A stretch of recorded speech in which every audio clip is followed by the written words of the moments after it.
Hello, welcome to Convergence. My name is Michael Doran. Albert Einstein once stated that among the most difficult problems in all of physics is the Earth's magnetic field. I argue as a California attorney that the Earth's magnetic field is among the most difficult problems in all of biology. Today I want to talk about the forecast for this upcoming fire season in California. What do the two have to do with each other? Well, it has to do with mechanism. And the mechanism is biological and electrical. It has to do with managing the Earth's magnetic field. So let me give you an example of what happened is a year that's kind of analogous. In 2018, we had a terrible fire here in Redding, California, where I am. And it destroyed our neighborhood and caused us to evacuate our house. So it's something I have a very strong feeling about and why I'm talking about this. The next year, 2019, was a relatively quiet year. Why? Why did you have this year that was so horrific, 2018, and the next year was relatively quiet? And what about this year that's occurring that makes us be able to say something about what the fire season is going to be so far in advance? The answer is El Nino. 2019 there was an El Nino, and it changed the weather patterns, and then it changed the fire season.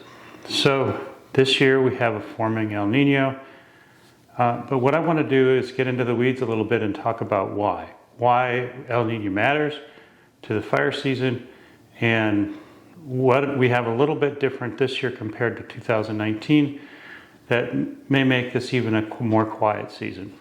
All right, let's get into it. The first thing that we need to talk about a little bit is what is an El Nino? An El Nino is warm anomalies off the South American coast. Right now we presently have some cool anomalies off the California coast. What I'm talking about is an electrical complexity. And carbon dioxide in this complexity is not interesting as a greenhouse gas. It's much more interesting in clouds, in cloud microphysics, in how they behave, particularly cirrus clouds in the tropics. And the idea is that when a surface flow goes over the ocean, it's like taking a beer and shaking it and then cracking it open. The carbonation goes up into the clouds and then affects the behavior of the cirrus clouds. Now, this isn't anything new in terms of clouds being studied in the tropical Pacific. The biggest paper, probably the most famous or infamous, depending upon how you look at it, is the paper by Richard Lenzine called it's the iris paper, Does the Earth Have an Infrared Iris? And what he did, Mr. Linson and et al., that they did, was they investigated IR cloud satellite images over time and then tried to see what did that look like and was there really global warming. And when this was published, it caused a sensation, of course, because a lot of people are saying, well, it looks like the Earth is warming, and he comes along and says, no, it doesn't look that way. And his argument was essentially, if you looked at the satellite images, the La Nina, the cooler oceans, were causing more coverage. And the argument that the warmers made at that time was that CO2 is a greenhouse gas. It traps about 4 watts per meter squared. And then that in turn warms up the oceans, particularly the tropical oceans, causes a feedback. And specifically, it causes a feedback with largely cirrus clouds. So there's a back and forth between the warmer community and the skeptic community. And Hartman and Fuss put out some papers too that, as they designed it, refuted a little bit of what the Lenzine paper, but both were flawed in my view, because the idea is that you look at a grid square in the tropics, 6 degrees by 6 degrees or whatever, and then within that grid square you're going to look at the cirrus clouds in the satellite and try to calculate how heat is trapped or how it's released out into space and what's going on depending upon whether there's an El Nino or La Nina. Now, my view is that it does have to do with carbonation, but it's an electrical complexity. And again, the idea is the surface low goes through a storm in the tropics. In this case, we're talking about the western tropical Pacific. And it's like shaking a beer and cracking it open. The carbonation comes out of the ocean, and then it goes up into the clouds. And then in the context of large-scale, low-frequency electrical fields or electrical fields, direct and alternating currents, it changes the cloud microphysics, organizes them, and allows more cirrus clouds to occur over the canopy and trap the heat underneath. So counterintuitively, the colder the oceans, the more canopy you get, and the more heat that's trapped from the air, and then the oceans warm up. So you get this relationship where you have, if this is a El Nino right here, where the eastern tropical Pacifics are the tropical Pacific oceans are the warmest. At that time, if you take the second derivative of sine, you get minus sine.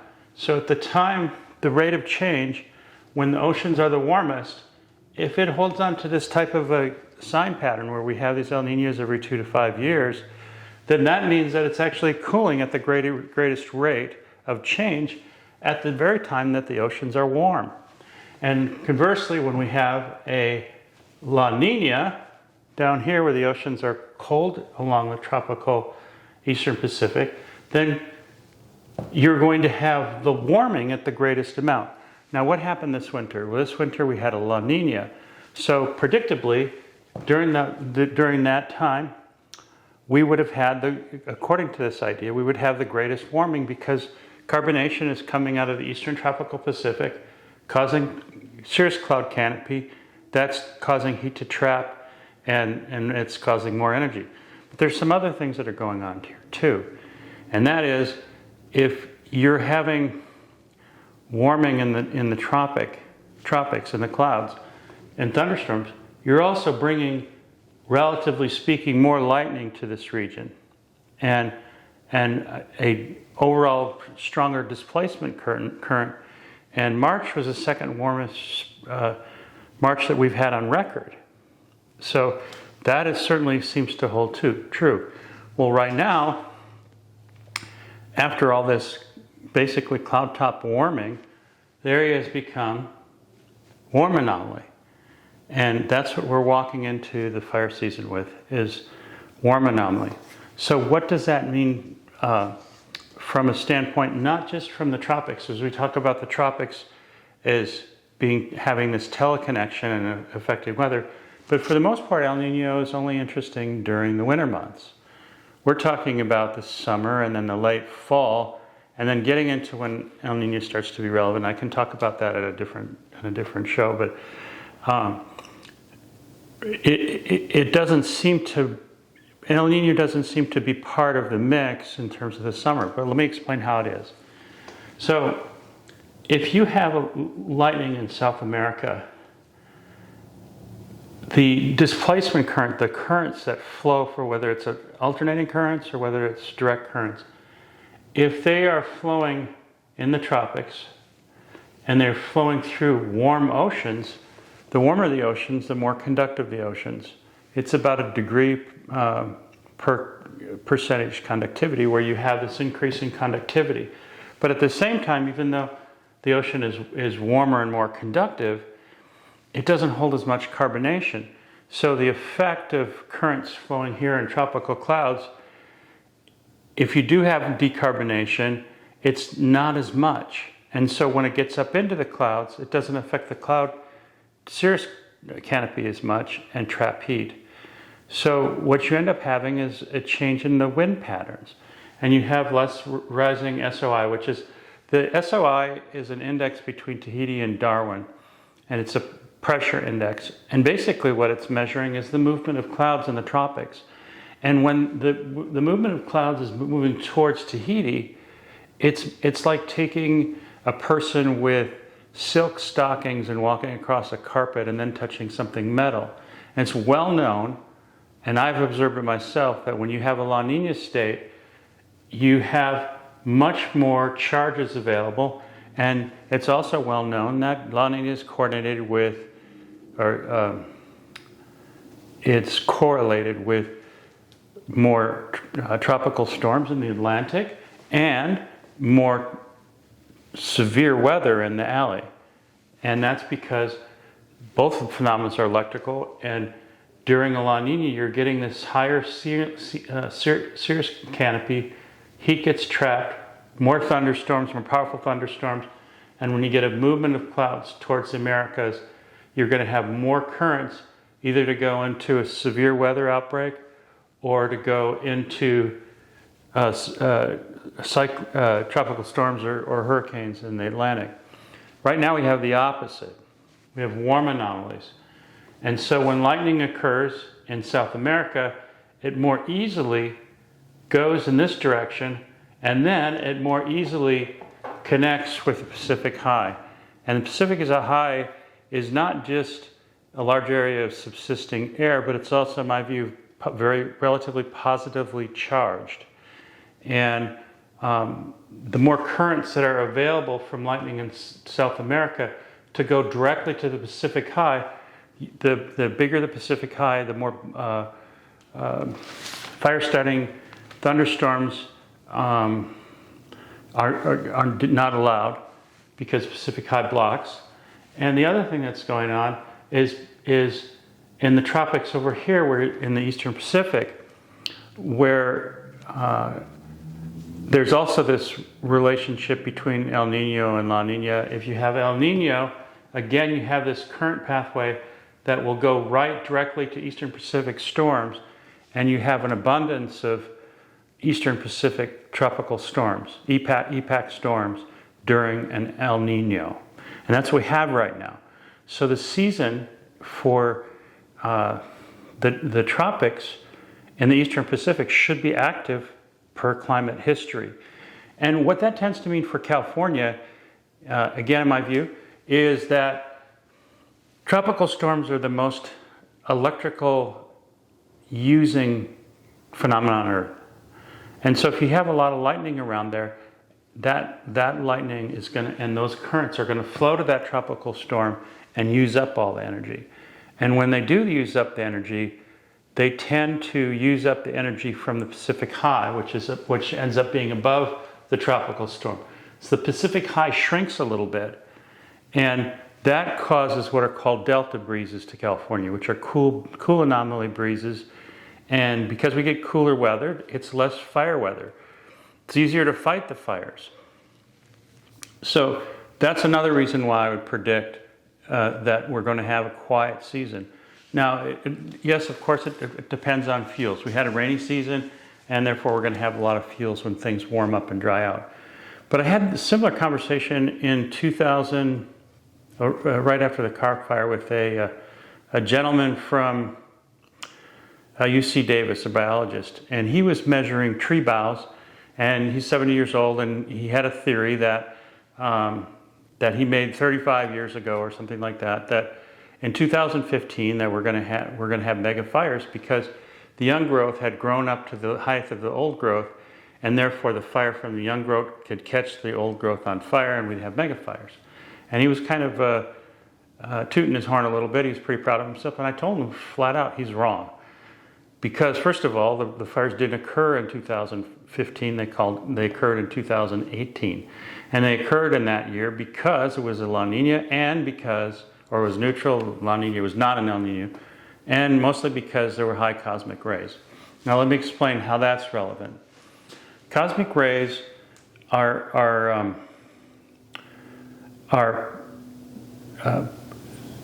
particles from space. Basically, they're like a helium with a positive charge. And the more active the sun is, the greater the sun's magnetosphere is, and the more it blocks those particles from reaching the Earth. Well, in 2018, the sun became very quiet. Very few sunspots, if at all. And That year, and in fact, the year when the car fire occurred, there was a CME or coronal mass ejection, and just exactly when that occurred, there was tropical storms that occurred in the eastern Pacific up in here, and two of them actually, and then the firenado occurred that destroyed our neighborhood. So there's a lot of electrical things coming from the sun, but one of the things that was steady throughout 2018 was high cosmic rays. And the high cosmic rays, in my view, are really, really impactful with Pacific High. And that's because they have this positive charge. And this open area of subsisting air where the Pacific High is, those particles get attracted to that area and basically make it expand. And really then, as the opposite tracks, then around the Pacific High, it gets very active in terms of the electrical things that are going on, whether it's in the tropics with tropical storms forming, or in this case, a firenado occurred, which is a very electrical phenomenon. So this year, we don't have high cosmic rays. In fact, the sun's been quite active. We have X-ray events that have been occurring regularly throughout the year, and these X-ray events will ionize the ozone layer and certainly create electrical conditions and organization that then leads to cloud behaviors that do things. But the biosphere has a better handle on this because, in my view, we come from a quantum machine, from cloud microphysics with nucleotides in them, and bumping off a electron to make it so a proton or a hydrogen is in there is a lot easier it was easier for early life to do, and as opposed to cosmic ray particle. And so that the Earth is much more sensitive to X-rays and has evolved over time. Life has evolved the same sensitivity. We're an outgrowth of that over time, and so the Earth dampens much better with the high X-ray events, and it has a big problem with high cosmic ray, like we had in 2018. And right now we have low cosmic rays, and we have X-rays, which the Earth does a pretty good job with, and we have an El Nino. And the El Nino is going to mean that when the tropical storms form in the eastern Pacific, you're not going to have as much decarbonation.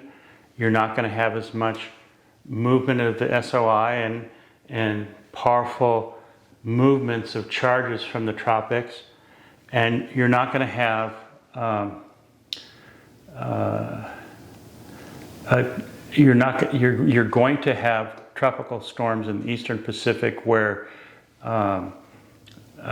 it takes away all the energy out of the Pacific High, and you get delta breezes. You get much cooler weather when the fire season could be at its worst.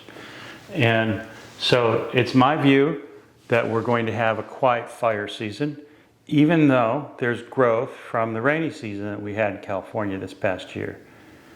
All right, I thank you for your time, and click like if you like, and please join.